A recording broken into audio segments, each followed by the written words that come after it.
Hello again, and today we're going to talk about understanding. Let's start with a question. Is it better to memorize something or to understand it? I'm sure that you will all respond by telling me it's certainly better to understand it, because when we truly understand something, we don't need to memorize it. We have it. It's in our bank of knowledge. We have it as a fact. Today, we will look at how we can better comprehend the teaching in practice and not just have it as an intellectual information, but something more. So we will look at an attitude of learning, and then we will look at applying discipline as opposed to applying comprehension, and I'll also introduce you to a practice called the Radical Zero, which has the effect of bringing about a deeper understanding of the practices. Why are we even talking about this? Well, for the essence, the ego is a constant interruption, leading us astray, making us fall into mechanicity, beliefs, impatience, leading us to become stale and superficial. You have probably noticed this yourselves in your everyday practices. Something might go well for 2 days, but by the third day, we're already slowing down, and by the fourth day, what we were doing has become a memory, if it is even still in our memory. The essence forgets because the ego places its own ideas and its own interpretation of what it was that we were doing. So understanding is key for us because the process of learning needed for this work is not like any other we have undertaken. Why? Because this work is aimed at the conscience, and the conscience doesn't grasp what it is learning in the beginning. This is different to the personality, which can relatively easily retain, memorize, and apply what it learns in the external world. Anything that we learn with the personality is much easier. For this work, we are teaching ourselves to do something we've never done before, at least not in this lifetime. And we are also directing what we are trying to learn at a part within our psyche that has been unused. It's out of practice. And remember, it's also been fragmented by the ego and by the conditioning of the ego. So without understanding, our level remains superficial and our practical knowledge is just a memory. But with understanding, we are eager to improve and develop our practices. We know and feel more about what we're doing or trying to do and why we're doing it. Let's have a look at these few examples. We say that it's a 3-step process. We have to know what it is we're trying to learn. We have to know the theory behind what it is. Then we say we study it. I could also put here we could experience it. And then, following that, we understand it. Let's see what I mean. Take, for example, when we were told not to put our fingers in a candle near the flame because it would burn. So we know what it is. We've been told if we put our finger in the flame, it will burn. Then if we actually did it, we would then experience it. We would have gone deeper into it. And so we would understand it. We would know what it would mean to burn our finger on a flame. This is a very quick form of learning and understanding. And the comprehension is total, because for our whole lives we never forget that we burn ourselves if we put our finger in a flame. Here's another example. Water skiing. Some of you may know how to water ski, but if you don't, then the understanding of water skiing simply remains in this area here. We simply know what it is. We know that we can put skis on and be dragged by a boat, and we can ski. And that's as far as our knowledge or understanding of this goes. However, if we tried to experience it, or to study it, to go into it, to actually do it, as this woman here is doing, then we would learn more about the way the waves affect the water skiing, or the posture that has to be kept, or the tension that has to be kept, all related to the balance, etc. And then you could say that we have comprehended it. Sometimes comprehension is incomplete.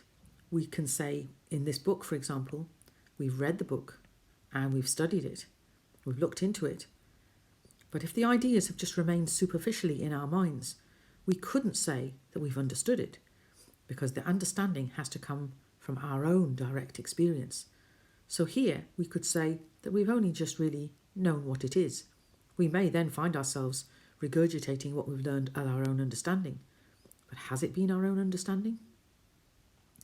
To give you an example of this, we might read something about astral projection.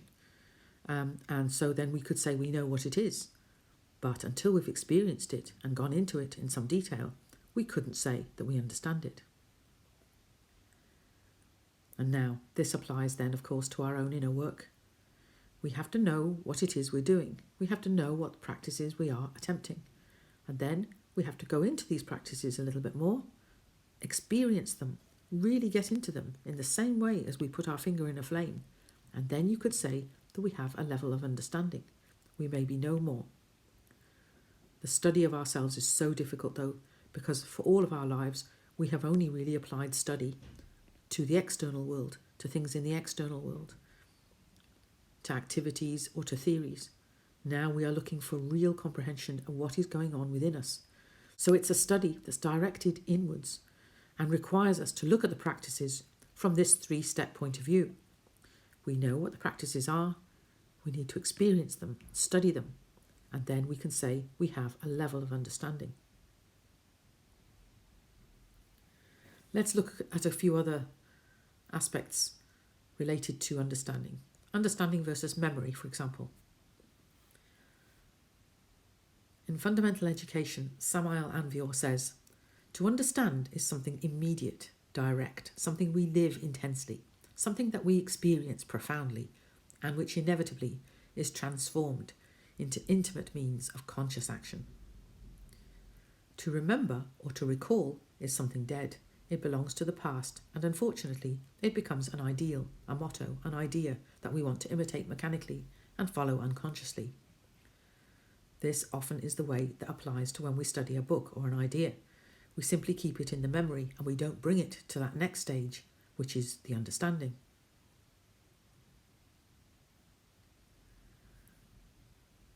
Let's have a look at intelligence.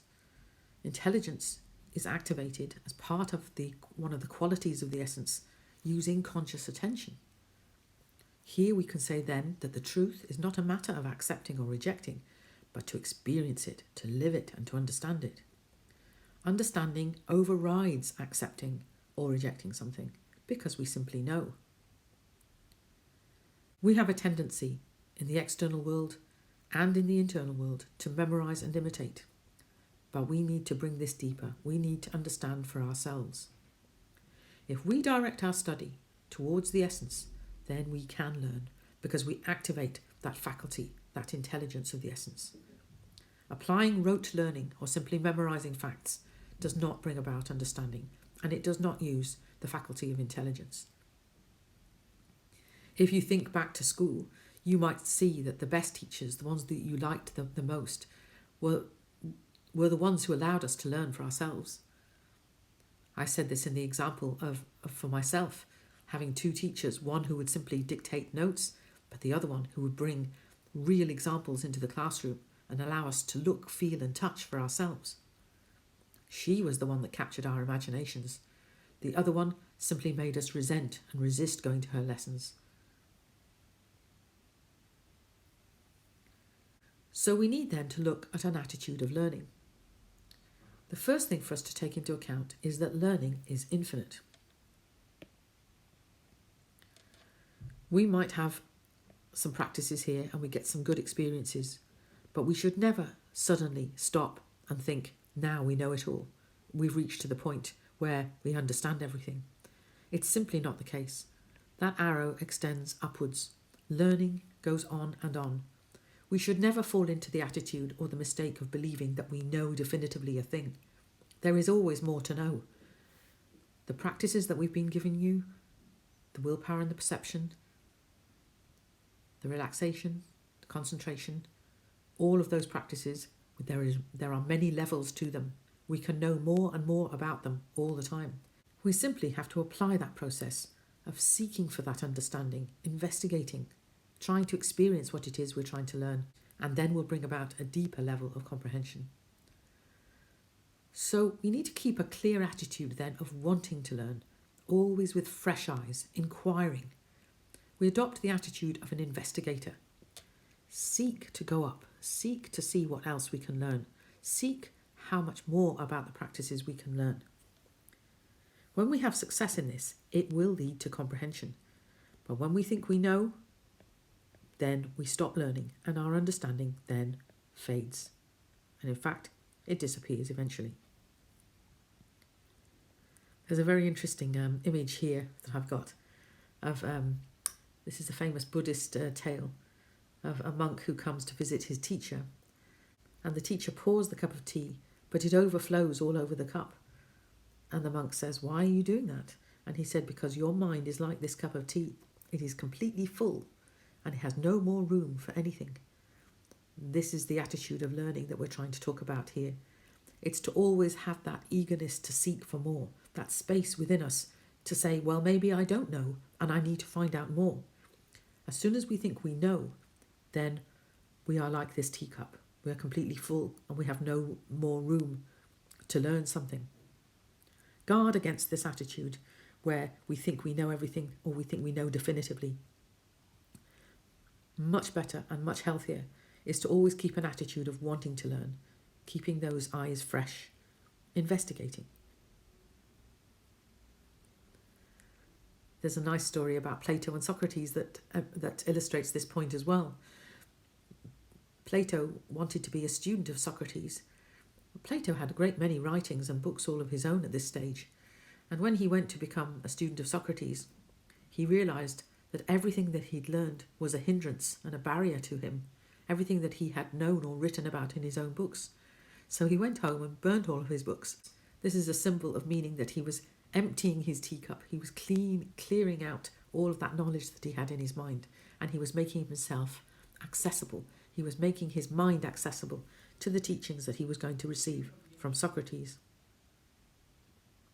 So, in the external world, we have a piece of knowledge, and we could then keep that piece of knowledge simply as a memory or as a fact in our minds. Or we could investigate it, inquire into it, as we said previously, and then it will lead to a comprehension, which then is the corresponding side of our being. If we're just content with knowledge, but we don't look for that additional step of using it to raise our level of being, then we simply become what's called an intellectual rogue.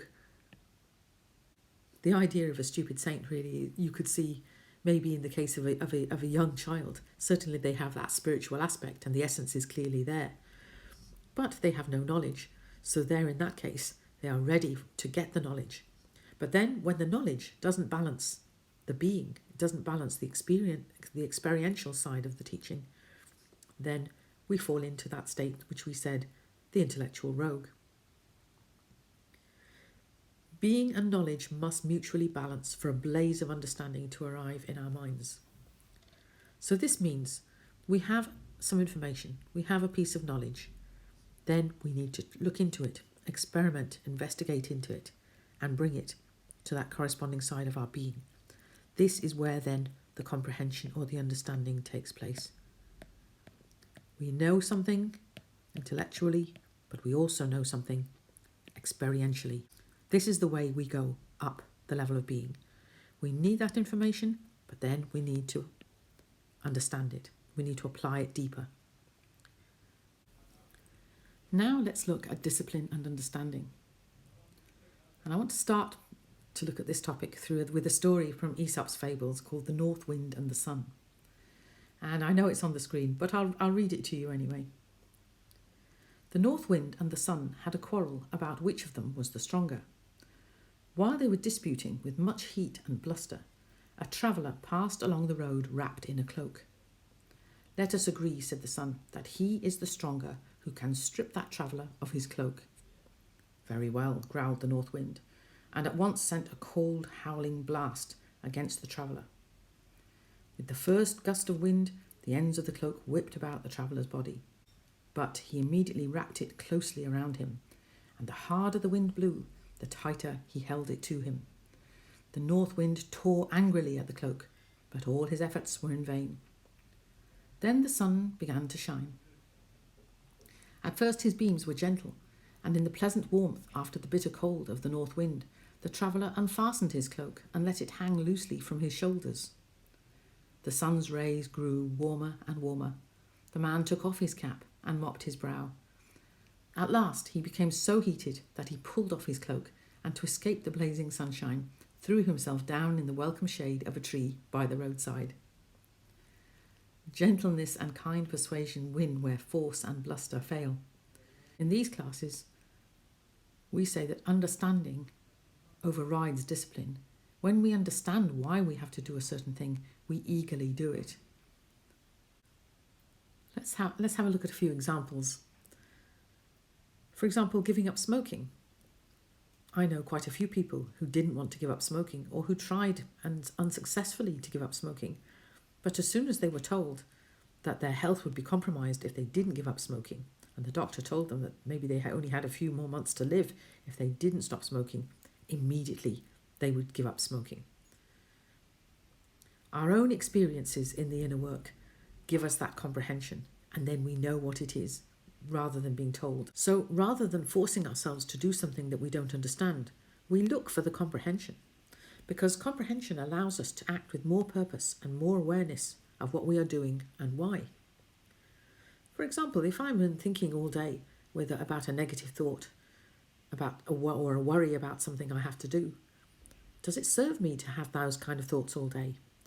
As soon as I apply the analysis and I see that it doesn't serve me to continue repeating the same thought again and again, which in actual fact is going to bring me nowhere, except losing lots of energy and wasting a lot of emotional energy on that thought.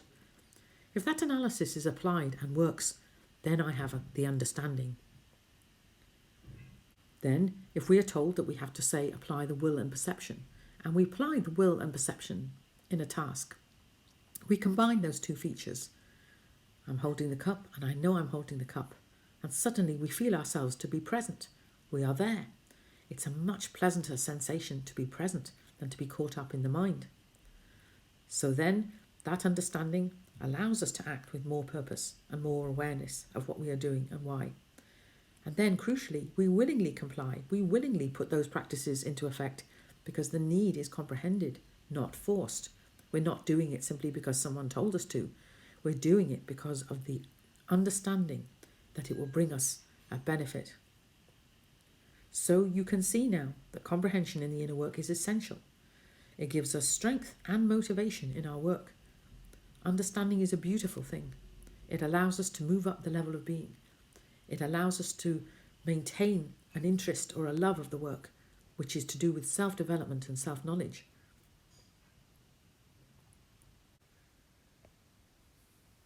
So let's have a look at a practice now that will help us with comprehension.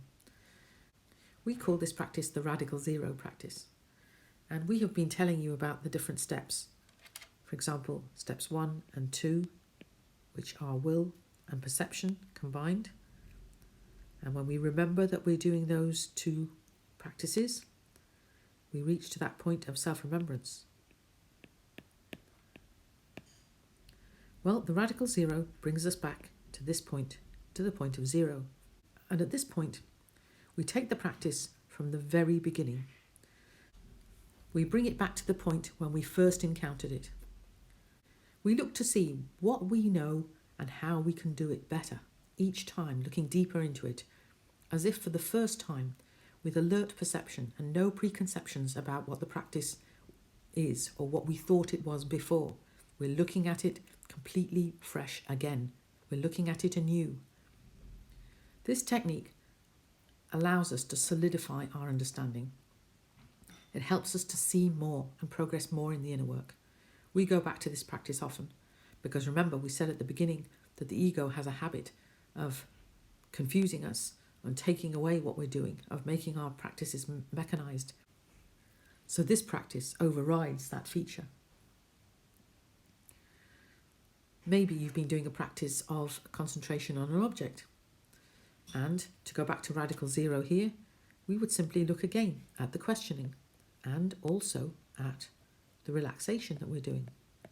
Relaxation is a key aspect of any practice, any sit-down practice. To relax the body allows us to detach that psychological part that's within us, from the physical part. If we're sitting uncomfortably or awkwardly, that part is always going to distract us, or it's always going to bring our thought back to it. So it's very important to look at how we are doing our relaxation practices. So apply the radical zero to this practice. Sit down or lie down comfortably. Say to yourself, what do I know about this practice? Let's relax the body. Methodically, investigate with fresh eyes. How can I relax my body better? Experiment with it. Investigate it a little bit. Explore it. All of this will give us more understanding, a deeper understanding of what that practice of relaxation is. As we get better at relaxing, we'll see the value of it more. But certainly, if we're going to do a successful concentration practice, it's better to have the physical body relaxed so it doesn't distract the mind. Here are some of the practices that we've covered so far in these talks. And it's quite a lengthy list even at this short stage. You can apply the radical zero to any of these practices. Go back to the beginning. Pretend you don't know anything. Put out the facts of what the practice is. Then experiment with it, investigate it, study it. All of that goes to bringing about understanding within the essence. The essence is learning what it has to do. All the information about our awakening is actually contained in our own essence. And this is the way we encourage the essence to look, to seek, to find what it has to do. Any one of those practices listed there can be investigated as if it's for the first time from that radical zero point of view. We can also apply this to studying when we're studying a book. And we've given you some excerpts from the Treatise of Revolutionary Psychology. We use this book a lot. This book deals with many of the aspects of our psychology. We say that what we understand today can be better understood tomorrow. This book is not one that's to be read from cover to cover and then put to one side. This book, we read a chapter or a paragraph and then try to explore it, reflect on it, see what it means to us. We look again and again for deeper understanding. This book contains information for the essence onto how to develop itself, how to access its own information for its own awakening. Revisit the book. Work with a quote, for example, and use it as you go about your daily life. You will find there is a rich body of information in this book. But if we don't experience it and try and go deeper into it, then it simply remains as information for us. And we've consigned it to our memories, say.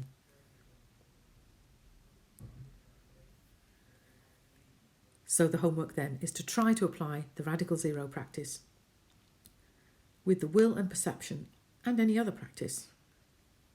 Use that approach of the radical zero. See what happens. Become an investigator in your own inner work. I will also send you chapter 3 of Revolutionary Psychology for you to try out that technique of study that I mentioned to you. Any questions, as usual, you can email us at info@htsk.ie.